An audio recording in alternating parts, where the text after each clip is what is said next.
সকালে যাচ্ছি, আজকে বসন্ত পঞ্চমী, গোটা চচ্চড়ি খেতে হবে কালকে, আজকে রান্না করতে হবে। তো ভাবলাম যে সবজি তো বাজার থেকে প্রত্যেক বছরই কিনি, এবছর আর বাজার থেকে কিনবো না, এবছর চলে এসেছি বাগানে। তো চারিদিকে শুধু সবজির ক্ষেত, আর এই সামনে হয়ে রয়েছে এই মটরশুঁটি গাছ দেখছেন।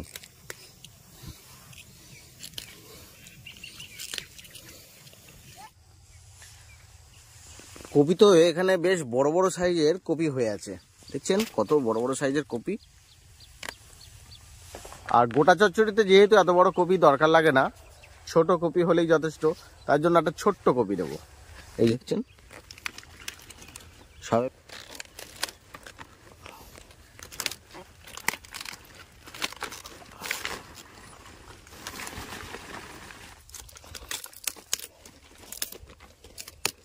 হ্যাঁ, গোটা চচ্চড়ির জন্য দরকার এরকম ছোট্ট সাইজের একটা কপি। এই যে ছোট্ট সাইজের একবারে ওলকপি লাগবে। এই দেখুন কি সুন্দর সুন্দর সব ওলকপি হয়ে আছে।